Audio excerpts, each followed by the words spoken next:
नमस्कार दोस्तों, ट्राई यानी ट्रूथ रिवील्स यस के एक और अंक को लेकर मैं राजेश आप सबके सामने फिर से हाजिर हूं। आज हम बात करेंगे उस मुद्दे की जिसके बारे में शायद ही कोई लोग बात करता है, क्योंकि सीधे इंसानों का उनसे कोई सरोकार नहीं है। उनकी नजर में केवल वो तुच्छ प्राणी है और इससे ज्यादा कुछ नहीं। हम बात कर रहे हैं वन्य जीवों की। आज झीलों की नगरी उदयपुर में, जो कि दुनिया के श्रेष्ठतम पर्यटन स्थलों में शामिल है, वहां पर सुबह एक वीडियो वायरल हुआ जिसके अंदर एक गांव के लोगों ने एक बड़े अजगर का इसीलिए शिकार कर दिया, इसीलिए उसको मार दिया कि उसने वहां पर एक सियार को खा लिया क्योंकि उसको भूख लगी थी। और ग्रामीणों का तर्क है, पिछले कई दिनों से ये इसी तरह से यहाँ पर आता है और आसपास की वन्य जीवों खा जाता है और हमें इससे डर लगता है, और इसीलिए उन्होंने कुल्हाड़ी उठाई और उसको तब तक काटा जब तक कि उसके प्राण नहीं निकल गए। मामला भले ही एक छोटे से गांव का है, लेकिन ये संकेत जो दे रहा है ये पूरी दुनिया का और पूरे विश्व का ऐसा मुद्दा है जो प्रकृति को सीधे सीधे चुनौती देता है।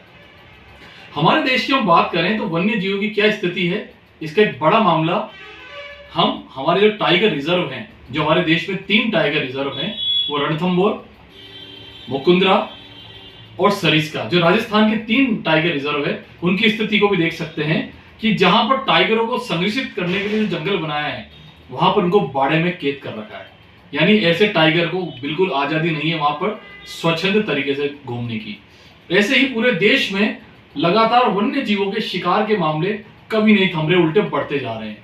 पर बड़ा सवाल और बड़ी चिंता की बात यह है कि इन सबके अंदर घुसपैठिया कौन है?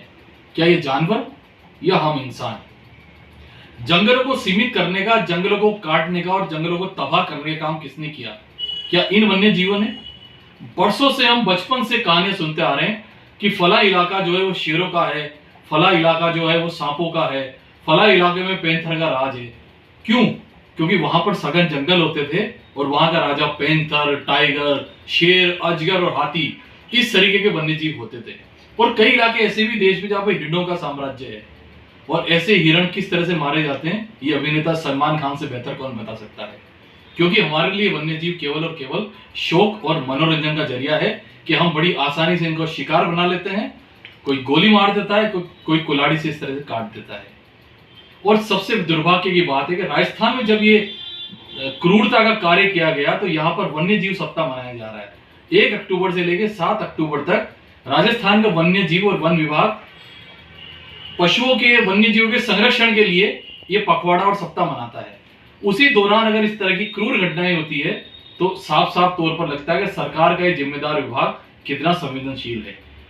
ये केवल और केवल फाइलों के अंदर जानवरों की सुध लेते हैं और इससे ज्यादा कुछ नहीं करते।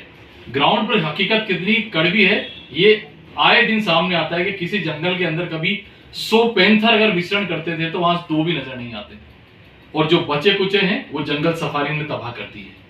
ये बहुत संवेदनशील मुद्दा है क्योंकि जानवरों की आवाज उठाने के लिए कोई आगे नहीं आता। कुछ एक संगठन छोड़ दें, हमारी सांसद मेनका गांधी को छोड़ दें, कुछ पीटा जैसे संगठन को छोड़ दें, तो बाकी किसी को कोई चिंता नहीं है कि वन्य जीव जिए या मरे। जबकि आप मानकर चलिए कुदरत का सबसे महत्वपूर्ण और प्रकृति का सबसे नायाब तोहफा है वन्य जीव, जो हमारे पूरे प्रकृति के संतुलन को बनाने के लिए बहुत आवश्यक है।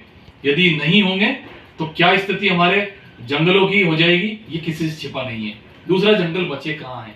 लगातार कंक्रीट के जंगल, इंसान की घुसपैठ उसमें बढ़ती जा रही है और जंगल अब धीरे धीरे तबाह होते जा रहे हैं। बस अंत में यही कहूंगा, कहीं ऐसा नहीं हो कि आने वाली पीढ़ी को हम केवल फोटो में, तस्वीरों में बताएं कि कभी टाइगर ऐसे होते थे, कभी हाथी ऐसे दिखते थे और कभी अजगर ऐसे नजर आते थे। यदि ये नौबत आई तो आप सोच सकते हैं किस तरह के भविष्य की परिकल्पना हम करते हैं। तो ये सवाल है मेरा जिम्मेदार लोगों से, सरकार से, कि आप वन्य जीवों के संरक्षण के लिए ग्राउंड पर काम करें और ऐसे वन्य जीवों को बचाने के लिए पहल करें। इंसानों के अंदर यदि आप इस तरह के जज्बात भरेंगे तो ऐसी घटना नहीं होगी जो उदयपुर में अजगर को जब तक काटने की हुई जब तक उसके प्राण पखेरु नहीं उड़ गए। यही विषय लेकर आज हम ट्राई के माध्यम से आपके सामने उपस्थित हुए।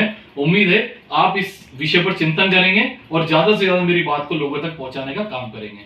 इसी तरह से आप मुझे प्यार देते रहिए और मेरे चैनल को सब्सक्राइब करते रहिए, लाइक करिए और इसको शेयर करिए, तभी मेरी बात ज्यादा से ज्यादा लोगों तक पहुंच पाएगी।